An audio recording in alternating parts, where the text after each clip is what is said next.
Hello, my Grotzen Gitsen. Welcome back to another episode of Happy Crumpin' Wargaming. Today is an amazing freaking day, and we have so much badass news to go through. And I don't want to distract you later, so here is a picture of an adorable elephant. He loves you. You love the elephant. Let's get right into it. I woke up this morning with great expectations. My wife made me some amazing French toast. I destroyed it. I went to the gym, had a great session. I came back, I watched One Punch Man, and now Games Workshop decides to give me the gift of juicy, juicy news. And to be fair, it wasn't all Games Workshop, so I want to give a really big shout out to the guys over at Goonhammer because they wrote up a huge, amazing article detailing all of the new and extremely cool changes that are coming to the game of Warhammer 40k, probably on June 22nd. So great work, Goonhammer guys. You guys are awesome. I would assume that they got a preview copies of this from Games Workshop. I'm going to link the description to their article down below so you guys can go read all in detail for yourselves. But I'm going to run you through all these changes. I'm going to give you my thoughts on it and how freaking amazing this is for the game of Warhammer 40,000. So let's jump right into it. Goonhammer, they got the sweet stuff. Like I said, it'll be linked down below. Go check them out. First off, we have a completely new deployment style of playing on Warhammer 40k. There's new ones, but there's two kind of new ones. You've got the tipping point and sweeping are both very, very different. And they've got interesting pictures. So if you guys have ever played like Age of Sigmar, there are actually going to be like boxes that also have an extra box that kind of overlap into your opponent's, what you would originally perceive as being your opponent's deployment zone, or even just no man's land. They're pretty interesting and quite cool. Gambits are completely gone. Secret missions are in. They've got completely reworded and new fixed / tactical. We're going to go through all of these. There's new primary missions. Every game's going to have a mission rule, and we have changes to the actions economy. So that's a lot of stuff that we got to go through. I'm going to buckle down. This is going to be lightning fast, but it's going to teach you everything you need to know. And then once we get our hands on these cards and on all of the new changes, once we drill through them, I'm going to teach you how to apply those to your game. But this is what you have to look forward to. Game sequence changes. First things first. Deployment is actually different. This was cool. This is not anything I ever would have thought would have happened. So this is actually a really cool thing that GW did. Titanic units are now going to count as 2 drops. So Knights players are not always going to be out deployed. So essentially what's going to happen is, let's say we are in the deployment phase, and you put down a unit of infiltrators, and I put down a Knight Warden. Well, now you're going to have to put down 2 units before I have to drop my second unit. It's actually a really interesting way of trying to help people who are taking these big Titanic, super expensive units, not to get out deployed all the time. I'm not certain if it's really like a necessary thing, seeing as that's one of the weaknesses that you accept for taking such a powerful unit. But I don't know. I think it's a cool concept. I'm excited to see how it goes. Then we have redeploys. This is now an actual step of deployment, and it happens before you determine who goes first. So all abilities that will allow you to redeploy units will all take place during the redeploy step. And then another really big change. You can now use the New Order stratagem as much as you want. You can use it every single round. It is not limited to once per game. And this is actually pretty cool for all of my tactical enjoyers out there. Now, I personally very, very, very rarely ever catch myself using this stratagem, but there will be scenarios where being able to use it more than once in a game is actually quite dang cool. Let's talk about those actions. Actions are confusing. So essentially when 10th edition dropped, Games Workshop decided, hey, we're going to keep actions, but we're going to get rid of all the rules for actions. And it made things pretty dang confusing. And so this little meme I found here basically it more or less spelled out the way we all felt. They can't figure out how it works if we don't know either. And I think that's actually just funny and kind of true. So here's the way actions. These are actual things. You are no longer eligible to do an action if you're aircraft, if you're battle shocked, if you have OC 0, mind you, for those Necron players out there, if you can somehow give OC to your Scarab Squirms, then they will be eligible to do actions, right? Because it's only OC 0, not units that start the game with OC 0. It is within engagement range of 1 or more enemy units, unless it's a Titanic character. So Titanic characters can actually still do actions even if they're engaged in combat. And they can also shoot and do actions. So it's a special thing for Titanic characters. It seems exceptionally tailored towards Knights and Chaos Knights. It's not Titanic units that we originally thought it was. So it's only Titanic characters. It is what it is. You are not eligible to do actions if you advanced or fell back. This is regardless of special rules that will allow you to advance and fall back and shoot. And then you're not eligible to, if you're not eligible to shoot this phase, then you cannot do an action. This also includes units that have already shot, right? So you can't like shoot and then say I'm eligible to shoot again. So that won't work here. So actions are very restricted and it's much harder to make them occur. Let's talk about some of the new mission rules. These are cool. So mission rules, for a lot of you who are watching this channel, you probably don't even know what mission rules are. Well, allow me to explain. Mission rules are those things that we never played around with in competitive play because they kind of mess things up and we always just use Chilling Reign. I love this change because while these mission rules are going to change the individual games we're in, it's not going to hurt anything and it is going to make all of our games significantly more exciting. So I'm just going to read a few of these to you. We have the Fog of War. If you draw the Fog of War card for this particular game, every unit's going to gain benefit of cover in the first round. Also, you cannot use core stratagems except for new orders in the first round. So the first round, you can't be using grenades, smokescreen, fire, overwatch, no command rerolls in the first turn. That's actually pretty darn cool. It's also going to allow us to, deploy slightly differently, knowing that everything in our army will have cover in the first turn. Then we have the next mission card, which could be Adapt or Die. This is going to allow players on fixed missions to trade out one of their secondary cards once per battle, allowing you to trade it for another fixed mission. Twice per game, it'll allow tactical players to draw an extra card while drawing a secondary mission. Then you get to shuffle one of them back in your deck. So this basically is going to allow you to score more and more secondary points. So if you draw this mission, it's really going to help some of those armies that just aren't great at secondaries. So kind of a really interesting concept. Then we've got Inspired Leadership. As long as your warlord is outside of your deployment zone, then friendly units within 9 inches and visible to it get +1 to their battle shock tests. Kind of weird. But yeah, okay, cool. That's going to be a mission rule. Then we got Smoke and Mirrors. After the players deploy, each player can place 1 unit on the battlefield into strat reserves, and this will bypass points limits. So that is pretty interesting. So you can always, it's going to allow armies to redeploy a unit back into reserves, which I think is pretty cool.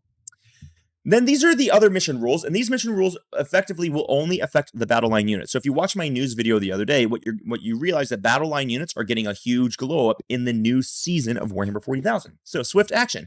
Battle line units can perform an action after advancing or falling back. So, like we just said, you're not eligible to do actions if you do those. Well, this mission rule will allow battle line units to do that. So battle line units are going to be very useful now.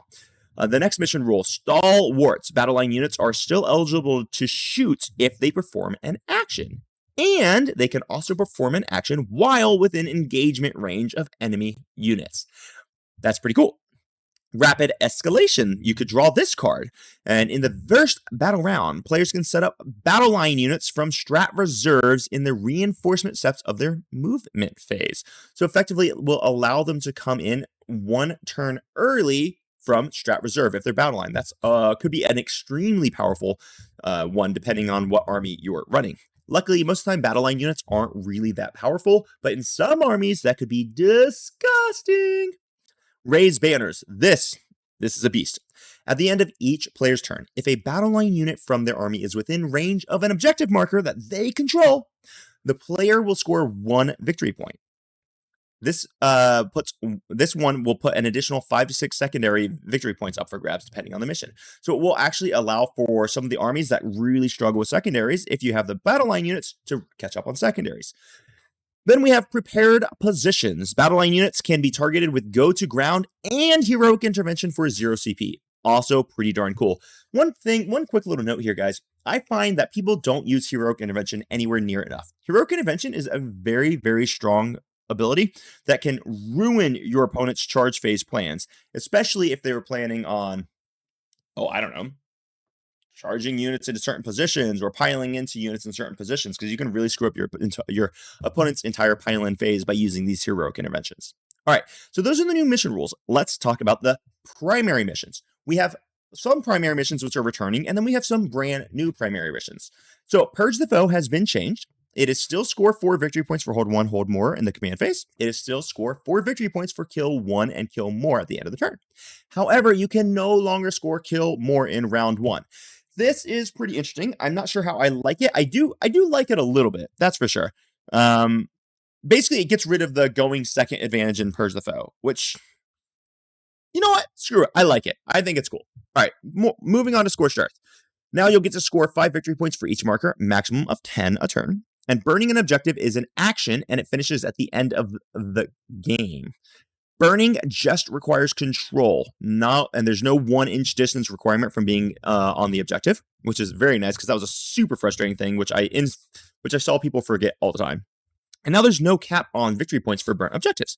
You can score up to 25 for burning objectives, which is kind of cool. Then we have the ritual. Creating an objective is an action and completes at the end of your turn, so that's not changed. But now markers are going to be placed exactly 12 inches away instead of 9 inches away from one other marker in no man's land, and no more than 6 inches from any other markers. What this is going to do is it's going to make it much harder to bunch your objectives really close to each other, which is going to be good for the game. Take and hold is exactly the same. Supply drop is exactly the same, which is good because I know supply drop does favor whoever goes second, but so many missions favor who goes first. It's good to have a mission that favors who goes second, and I like supply drop. A lot of people hate it. I think they're all wrong. All right, let's look at some of the new primary missions. We have Unexploded Ordnance. This is weird. I'm not sure how I feel about it. I'm going to have to play it a few times before I can give you guys a really good opinion on it. But essentially, it's going to be Servo Skulls, the one that no one ever played. So moving objective markers is an action, which completes at the end of your turn. So at the end of your turn, if you complete the action, then you get to move an objective marker. I believe it's like 6 inches. When you move a marker, it can't end up in impassable terrain, on top of a model, or other objective markers. And you're going to score 2 victory points, 5 victory points, or 8 victory points for being wholly within 12 inches, 6 inches, or inside of your opponent's deployment zone, respectively. So perhaps they might have fixed the Deploy Servo Skulls special primary mission, and this is what it is. So I'm willing to give it a try. It does seem weird. Burden of Trust, a new mission requiring you to hold objectives after you control them. You get to score 4 victory points for each objective you control outside of your deployment zone. Then you will pick 1 unit in your army on that objective, that's not an aircraft, to guard said objective. At the end of your opponent's turn, you get to score a bonus 2 VP for each non-battle shocked unit that's still guarding the objective marker. This is pretty cool. And you also have to control the objective marker that you're guarding. So it really encourages you to castle down and bunker on your safe objective. So I think it's a pretty cool one. Then we have Terraform. This is an action-based mission. The Terraform action is done on an objective marker outside of your deployment zone from which you control. Done in your shooting phase, and it finishes at the end of your opponent's next turn, or the end of the battle. It could be done by multiple units per turn. Each objective can only be terraformed once. And you get to score 4 victory points for each objective marker you control, and an extra 2 victory points for each objective marker that you transformed during the battle. So if you terraform 3 objectives very early on, you'll just keep scoring those even after you lose them. So it really pushes you to want to get high scores early in the game. So the thing that I'm seeing from all these new primary missions is that these things are cool. They're really going to be changing the way that we kind of want to play. Okay, and then lastly, we have one more. Oh, sorry, my type got kind of a little messed up here. Let me just kind of change this font size. All right, so then the last one we have is the Linchpin. And the Linchpin is which your primary scoring is dependent on holding your home objective. For each round, you're going to score 3 victory points for controlling your home objective. If you don't control it, you score 3 victory points for each marker you control outside of your deployment zone. However, if you do control your home objective, you'll score 5 victory points for the other markers.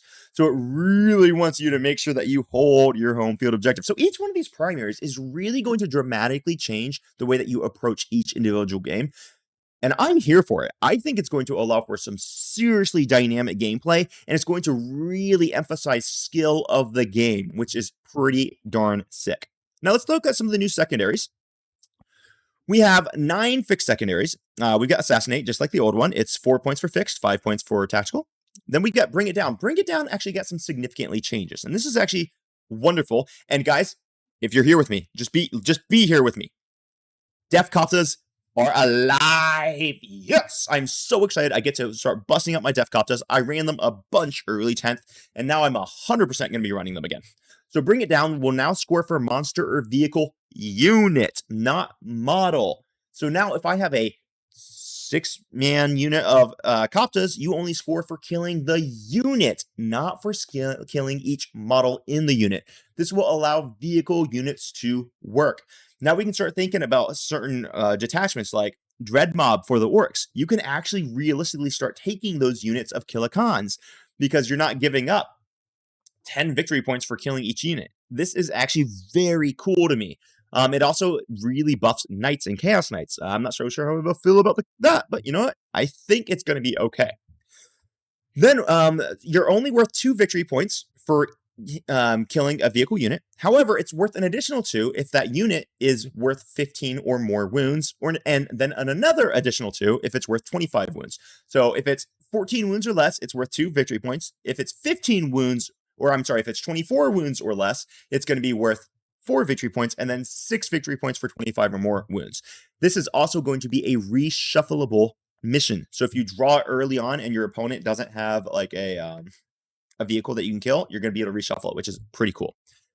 Call the Horde. This is going to give you 5 victory points for each infantry unit of 20 models or 25 plus wounds, excluding the attached characters.